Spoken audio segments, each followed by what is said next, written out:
আজ অশোক ষষ্ঠী। সন্তানের মঙ্গল কামনায় আজ অশোক ষষ্ঠীর ব্রত কথাটি একটিবার হলেও সকলেই শ্রবণ করবেন। সর্বমঙ্গল মঙ্গলে শিবে সর্বার্থ সাধিকে শরণ্যে ত্র্যম্বকে গৌরী নারায়ণী নমস্তুতে। বাসন্তী পূজার শুক্লপক্ষের ষষ্ঠীর দিন অর্থাৎ চৈত্র মাসে শুক্লপক্ষের ষষ্ঠীর দিন এই অশোক ষষ্ঠীর ব্রত পালন করতে হয়। এই ব্রতের ব্রত কথাটি এইরূপ। প্রাচীনকালে অশোক বনে বাস করতেন এক মুনি। তিনি একদিন এক অশোক গাছের তলায় একটি শিশু কন্যাকে হাত পা ছুঁড়ে কাঁদতে দেখলেন। আশেপাশে কেউ না থাকায় তিনি কন্যা শিশুটিকে তার আপন কুটিরে নিয়ে আসেন এবং পরে ধ্যানযোগে জানতে পারেন শিশুটিকে একটি হরিণী প্রসব করেছে। যথারীতি তার কুটিরেই শিশুটি বড় হতে থাকলো।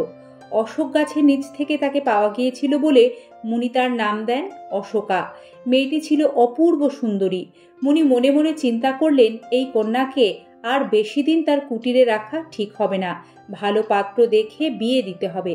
কিন্তু বেশ কিছুদিন চেষ্টা করার পরেও উপযুক্ত পাত্র না পেলে মুনি মনে মনে বড়ই বিরক্ত প্রকাশ করেন এবং নিজেই স্থির করেন পরের দিন ঘুম থেকে উঠেই যার মুখ আগে দেখবেন তার সাথেই তিনি ওই কন্যার বিবাহ দেবেন।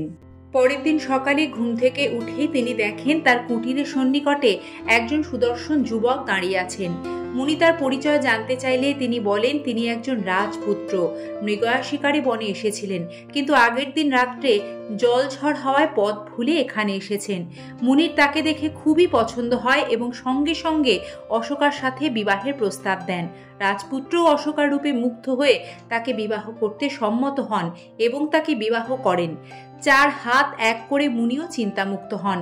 অশোকাকে শ্বশুর ঘর পাঠানোর সময় মুনি তার আঁচলে কিছু অশোক ফুল আর অশোক ফুলের বীজ বেঁধে দিলেন এবং বললেন ওই দিন অন্ন না খেতে, আর শ্বশুর বাড়ি যাওয়ার সময় রাস্তার 2 ধারে এই অশোক বীজগুলি ছড়াতে ছড়াতে যাবি। যখনই কোনো বিপদে পড়বি যাতে ওই অশোক গাছের সারি বরাবর আমার কুটিরে আসতে পারিস। অশোকা মুনির কথা মতোই সেই বীজ মুনির কুটির হতে রাজবাড়ি অবধি রাস্তার 2 ধারে ছড়াতে ছড়াতে শ্বশুর বাড়ি পৌঁছালেন। এরপর তার শ্বশুর শাশুড়ি তাকে বরণ করে ঘরে তুললেন। তারপর কেটে গেছে বেশ অনেকগুলো বছর। অশোকার 7টি পুত্র সন্তান ও একটি কন্যা হয়েছে, তাদের বিবাহ হয়েছে। এইদিকে শ্বশুর শাশুড়িও মারা গেছে। এক চৈত্র মাসে শুক্লপক্ষে অশোকার শ্বশুরের শ্রাদ্ধ ছিল। অশোকা সন্ধেবেলা বউদের ডেকে বললেন, আজ অশোক ষষ্ঠী, আজ আমি অন্ন মুখে দেব না।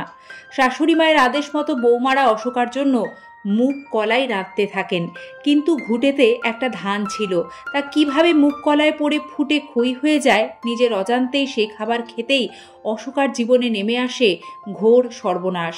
অনেকের মতে অশোকা নিজেই ভুল করে অশোক ষষ্ঠীর দিন অন্ন খেয়ে ফেলেছিলেন। তার স্বামী পুত্র পুত্রবধূরা মারা যান। অশোকা মনের দুঃখে কাঁদতে কাঁদতে মুনির আশ্রমে যান ওই গাছের সারি বরাবর। ততদিনে ওই গাছগুলি বিশাল হয়ে গেছে। মুনি মেয়ের মুখ থেকে তার কষ্টের কথা শুনে ধ্যান যোগে জানতে পারেন ওই মুগ কলায় ক্ষয়ী থাকায় এই বিপত্তি। তিনি সঙ্গে সঙ্গে তার ঘটি থেকে মন্ত্রপুত জল দিয়ে বলেন, যা এই জল মরাগুলোর গায়ে ছিটিয়ে দিবি, তাহলে আবার তারা প্রাণ ফিরে পাবে। আর চৈত্র মাসে ষষ্ঠীর দিন মা ষষ্ঠীর পূজা দিয়ে মুগ কলাই আর দই সহযোগে অশোক ফুল খাবি, ওই দিন অন্ন খাবি না, তাহলেই সংসারে সুখ শান্তি সমৃদ্ধি বজায় থাকবে। অশোকা মুনির কথা মতো সেই কমণ্ডুলে জল নিয়ে কাঁদতে কাঁদতে ছুটতে ছুটতে রাজবাড়ি এসে মরাগুলির গায়ে ছড়ালে তারা আবার জীবিত হয়ে ওঠে এবং অশোকা তাদের সবটা খুলে বলেন। তারা অবাক হয়ে যান। এভাবেই রাজবাড়ি থেকে বাইরেও এই অশোক ষষ্ঠীর মাহাত্ম্য ছড়িয়ে পড়ে চারিদিকে। এই ব্রত সকলে ভক্তি ভরে পালন করতে শুরু করেন।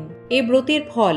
অশোক ষষ্ঠী ব্রত মূলত স্বামী ও সন্তানের মঙ্গল কামনায় পালিত হয়। এই ব্রত পালনের ফলে মা ষষ্ঠীর কৃপায় সন্তান দীর্ঘায়ু লাভ করে, তাদের ভবিষ্যৎ ভালো হয়, স্বামীও দীর্ঘায়ু লাভ করে।